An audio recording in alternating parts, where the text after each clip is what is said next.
দুৰ্গা পূজা গাত লাগিছে আৰু এই বছৰ দুৰ্গা পূজাত আপোনালোকে কিমান জোৰা কাপোৰ ল'লা কমেণ্ট কৰি ক'ব। মই মাত্ৰ দুটা লং পেণ্ট লৈছোঁ, তাত বাহিৰে বেছি কাপোৰ চাপোৰ লৈ থকা নাই। আৰু আপোনালোকে ক'ত চাই আছে দুৰ্গা পূজা কমেণ্ট কৰি ক'ব। মোৰ মানে আজি বেলাই দুৰ্গা পূজা মানে চাম মানে আজি হৈছে মহা অষ্টমী। আমাৰ পুজো গন্ধ নিয়ে নতুন গানেৰ ছন্দ নিয়ে বন্ধু বান্ধৱী ভাবে নিকল welcome back to my YouTube channel Dhiraj vlogs. যেন দুৰ্গা পূজা আজি চাব যাম। এই বছৰৰ পূজাস্থলী ফাৰ্ষ্ট ডেষ্টিনেশ্যন আহি পালোঁ। ইফালে চাওক আমাৰ বাটগাঁও পূজাস্থলী আহি পালোঁ। আৰু এটা কথা কৈ দিওঁ, গুৱাহাটীত কৰি মানে গাঁৱত পূজা চোৱা মজাটো বেলেগ। গুৱাহাটীত বহুত বেছি ভিৰ ভাৰ হৈ থাকে, কিন্তু গাঁৱত মানে বেছি ভিৰ ভাৰ নাথাকে। ভিৰ ভাৰ থাকে তথাপিতো মানে টাউনত তুলনাত কম মানে। সেইকাৰণে গাঁৱৰ আমেজটো বেলেগ মানে পূজা হওক বা ধৰি লওক যিকোনো উৎসৱত গাঁৱৰ মজাটো বেলেগ। ৰাইজৰ মনোৰঞ্জনৰ কাৰণে অলপমান খেলা চেলাও দিছে। এইফালে চাওক অলপমান গেম চেম আছে, কিবা কিবি ধৰি লওক ট্ৰেইনৰ উঠা ধৰি লওক এনেকৈ সৰু বাচ্ছাবিলাক এনেকৈ মানে উঠবা পাৰে গাড়ী চাড়ী। আৰু ইফালে আমাৰ আহি লগ পালোঁ। ইফালে আমাৰ বাপাদা কেনে হ'ব বঢ়িয়া বাপাদা লগ পালোঁ। পুৰা একদম হেণ্ডচাম হৈছে, নতুন কাপোৰ পিন্ধিছে। আমি আৰু বেছি নতুন কাপোৰ কিনা নাই দিয়ক এইবাৰ পূজাত। ইফালে চাওক অলপ চলপকৈ মানুহ আহিছে, পুৰাণ ড্ৰেছ পিন্ধিছে এইবাৰ।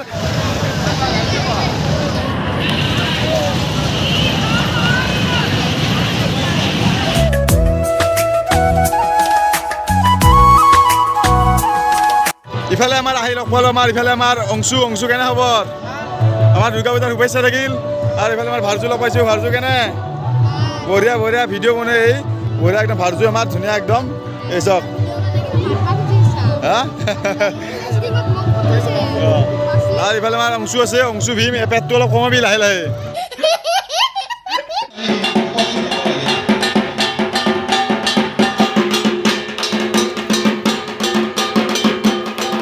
বাটগাঁৱৰ পৰা এতিয়া আমি বিষ্ণুপুৰ যাই আছোঁ। আমি সেৱা চেৱা কৰি ল'লোঁ বাটগাঁৱত। এইফালে পিলপিলিত বহি লৈছোঁ। আমাৰ গাড়ীখন মানে তাতে থৈছোঁ, বাটগাঁৱতে থৈছোঁ। তাতে মানুহ কেইটা থৈছোঁ। এন যাই থাকিব অলপ বঢ়িয়াকৈ পিলপিলিত যাত্ৰা আৰম্ভ কৰি দিওঁ। আৰু আমাৰ পিলপিলিত ড্ৰাইভাৰটো ড্ৰাইভাৰ আছে আমাৰ তাতে সুমিলৰ। বঢ়িয়া অলপ লাজ কৰে।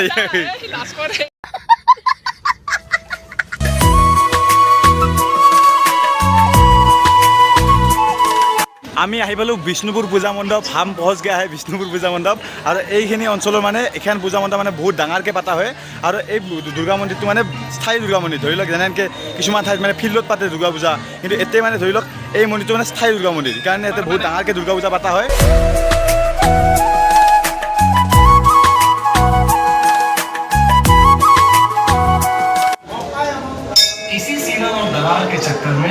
আৰু বিষ্ণুপুৰ পূজা মণ্ডপ আহিলোঁ। আৰু দুৰ্গা মাৰ মূৰ্তি আছে।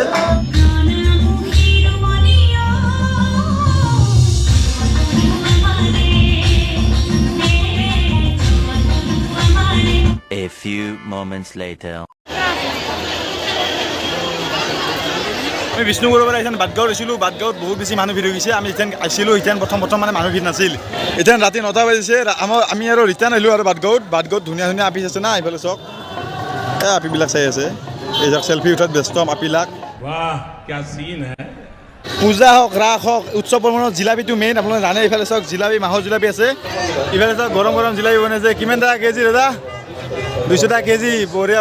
ইফালে চাওক গৰম জিলাপি, পুৰা মাহৰ জিলাপি না, মাহৰ জিলাপি।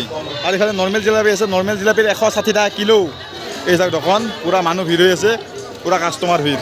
বাটগাঁৱত এটা বস্তু দেখাই নাছিলোঁ আহি, কাৰণ কিয় বাটগাঁৱত যোনখন মানে পূজাস্থলীত মানে তাৰে পৰা অলপমান দূৰত মানে চাৰ্কাছ চলি আছে। বাটগাঁৱত চাৰ্কাছ আহিছে এইবাৰ পূজাত।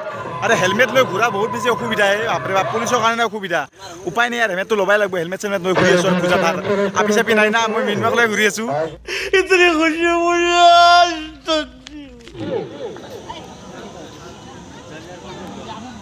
আজ ৰাতকে গুড নাইট শ্ব'। অলপমান পিছত এটা চাৰ্কাছ আৰম্ভ হ'ব। চাৰ্কাছ এটা আৰম্ভ হৈ যাব, তাতে টিকট দি আছে। আমি বেছি দেৰি নকৰোঁ, যাই থাকোঁ জল্দি। আৰু এই চাৰ্কাছখনৰ যোনজন মেইন মানুহ মানে তেওঁ অক্ষয় কুমাৰ আৰু ছাৰা আলি খানৰ এখন ফিল্ম আছিল দিয়ক, আত্ৰাংগিৰে বুলি। সেইখন ফিল্মৰ এটা চাৰ্কাছৰ চিন আছিল। সেই চাৰ্কাছ চিনটোত যোনজন মেইন মানুহ তেওঁ মানে অলপমান তাৰে পাৰ্ট কৰিছিল সেই চাৰ্কাছত। তেখেতে এটা আহিছে, তেখেতৰ এটা চাৰ্কাছ চলি আছে একদম। সেই ফিল্মখনে যোনখন চাৰ্কাছৰ চিন দেখুৱাইছিল ঠিক তেনেদৰে ভিতৰত বনাইছে চাৰ্কাছ চিনটো। The next day. শুভ দশমীসকলকে শুভেচ্ছা থাকিল। আজি হৈছে দুৰ্গা পূজাৰ অন্তিম দিন, মানে আজি দেৱী মাক বিসৰ্জন দিয়া হ'ব। অলপ চলপ যিমানখিনি বাৰু দেখুৱাব চেষ্টা কৰিছোঁ। অষ্টমীৰ দিনা ভিডিঅ' বনাইছোঁ, নৱমীৰ দিনা বেছি ভিডিঅ' কৰা নহ'ল। আৰু আজি দশমীৰ দিনা ধুনীয়াকৈ বহৰীত আমাৰ আজি ৰাৱণ বধ আছে। ৰাৱণ বধ দেখুৱাব যাম। ৰাৱণ বধ কেনেহেনকৈ কৰে তেওঁলোকে। ইফালে বহৰীৰ পৰা ৰৌ মাছ আনিছোঁ। ইফালে চাওক ৰৌ মাছ ভাজি লৈছোঁ বঢ়িয়াকৈ। আৰু ইফালে চাওক ছাগলী মাংস আছে। মায়ে কি হেৰি বনাই আছে ছাগলী মাংস? আলু বিলাহী বঢ়িয়া বঢ়িয়া ইভাগে চাই দিয়া একবাৰ বঢ়িয়া ইভাগে চব পূৰা একদম আলু বিলাহী দিছে আৰু ইভাগে চব ছাগলী মাংস আজি ছাগলী মাংস ধুনীয়াকৈ খাব লাগিব দশমী উপলক্ষে ঘৰৰে আমাৰ একদম পানীলাওৰ খেতি আছে এইফালে চব পানীলাও লাগি আছে পূৰা গাছত চাওক না পূৰা একদম ধুনীয়া পানীলাও আৰু এই পানীলাও খাদ দিছোঁ আমাৰ ইফালে চব পানীলাও খাদ দিছোঁ মাছেদি খাদ দিছোঁ ৰৌ মাছেদি পূৰা খাব লাগিব একদম পূৰা হাৰা চাৰা চব চব দিয়া লাগিব একদম Nice. ভাত পানী খাই পূৰা একদম ৰেডি হৈ গৈছোঁ আৰু আমাৰ ইফালে হিৰকদা আহি গৈছে আমাৰ বৰপেটাৰ পৰা হিৰকদা কেনে লাগছে আহি আমাৰ ঘৰত আহিতো একদম আল্টিমেট লাগছে কাৰণ এটা গাঁৱলীয়া পৰিৱেশ পাইছোঁ তোমাৰ ঘৰত আহি আৰু আজি তুমি বহুত দিন ধৰি মোক মাতি আছিলা ইনভাইট কৰি আছিল দশেৰা চাম আৰু কেনেহেনকৈ ৰাৱণ বধ কৰে কেনেহেনকৈ বোম চম মাৰিব গোটেইখিনি বস্তু দেখুৱাম এই ভৰিত যাই থাকিব এতিয়া না কি হিৰকদা তই বলক ব'লক এতিয়া জয় দুৰ্গা মা জয় দুৰ্গা চলো মা। আহি দেখাবলৈ আছে দুৰ্গা মা বিসৰ্জন দি আছে এইফালে চাওক পূৰা একদম এটা বিল আছে সেই বিলটোত মানে দুৰ্গা মা বিসৰ্জন দি আছে তাৰপিছত দুৰ্গা মা বিসৰ্জন দিয়া হোৱাৰ পিছত মানে আমাৰ ৰাৱণ বধ আৰম্ভ হ'ব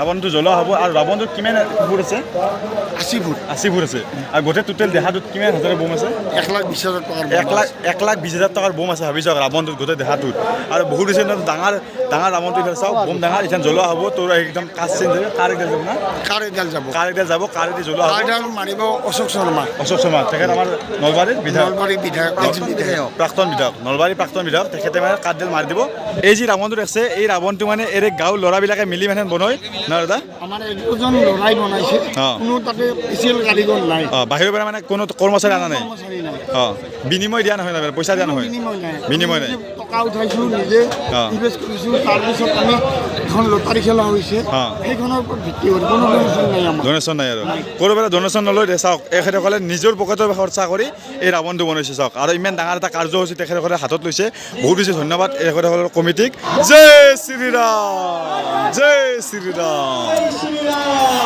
জয় শ্ৰীৰাম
ৰাৱণ জ্বলোৱা হৈ গ'ল এইফালে চাওক ৰাৱণটো একদম গোটেই পুৰি গৈছে আৰু বোম বাপৰে বাপ কেনেহেনকৈ বোম ফাটছে আৰু আপোনালোকৰ যদি অহা নাই একবাৰ হ'লে বহৰিত আহি ৰাৱণ বধ চাই যাব টিহুত হয় আৰু আমাৰ তাতে বহৰিত হয় আমাৰ এইখিনি অঞ্চলত মানে আৰু বহুত ডাঙৰকৈ ৰাৱণ বধ হয় মানে আৰু বহুত বেছি মানুহ ভিৰ হৈছে তাতে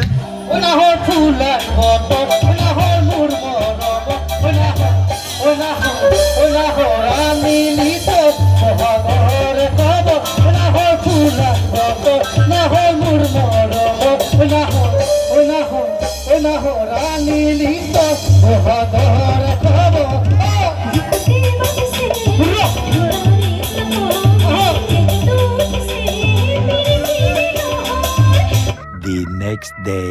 আজি হ'ল নেক্সট ডে আৰু যোৱাকালি ৰাৱণ বধ চাই আহিলোঁ আৰু বহুত বেছি ভাল লাগিল আৰু এইফালে হিৰকদা আমাৰ ঘৰত আজি কালি আছিল ৰাতি খাচা ভৰাই মোক পাচলি দিছে এয়া ভোল তাৰপিছত পানীলাও বহুতখিনি আছে কিবা কিবি পুৰা শাক চব্জি দি দিছোঁ পুৰা একদম হিৰকদাই কিছুমান কাৰেঞ্চি মানে বেলেগ বেলেগ দেশত টকা এইবিলাক এনেকৈ কালেক্ট কৰে নোট হওক বা ধৰি লওক পইচা হওক যিকোনো ক'ৰ ক'ৰ দেশৰ কাৰেঞ্চি আছে হিৰকদা रुको जरा তো মোৰ লগত হয়তো 20খনৰ ওপৰত মানে দেশৰ আছে আছে তাৰে ভিতৰত কেইখনমান মই লগতে ৰাখোঁ মানে যিকেইখন নোট অঁ এইকেইখন দেখুৱাই আছোঁ এইখন হৈছে মালয়েছিয়াৰ এইখন ৰিচেণ্টলি মোক ফুকনে আনি দিছিলে মালয়েছিয়াৰ পৰা মালয়েছিয়াৰ পৰা এইখন পিচ তাৰে আৰু লগত আছে এয়া আমেৰিকান ডলাৰ আমেৰিকান ডলাৰ 1 টকা আৰু এইখন হৈছে বাংলাদেশৰ 200 টকা আমাৰতো 200 টকাই নেকি 200 টকাই না 200 টকাৰ অলপ কম বেছ হ'ব অলপ আপ ডাউন হ'ব অলপমান 55 বা এই আৰু এইখন হ'ল মালয়েছিয়া এইখন অলপ মালয়েছিয়াৰ 1 টকা এই চাওক মালয়েছিয়াৰ 1 টকা চাওক পুৰা লেখা আছে চাওক পুৰা ধুনীয়াকৈ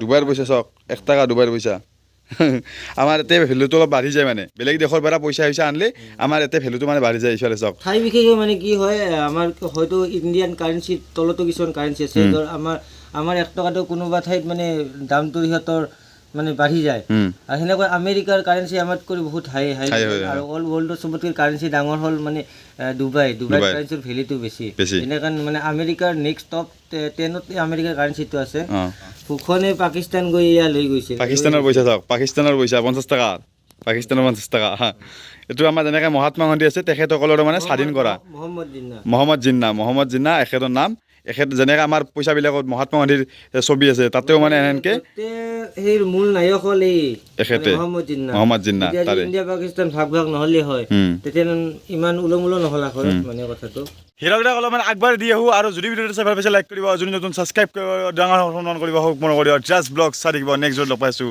এতিয়ালৈ বাই গাইজ বাই আৰু দুৰ্গা পূজাৰ এটা ভিডিঅ' আছিল এটা ভিডিঅ'তে গোটেইবিলাক ক্লিপবিলাক মিলাই দিছোঁ ক'ত গৈছোঁ যিমানখিনি বাৰু আপোনাৰ দুৰ্গা পূজা এইবাৰো দেখাব চেষ্টা কৰিছোঁ 2023 দুৰ্গা পূজা এইখিনি আছিল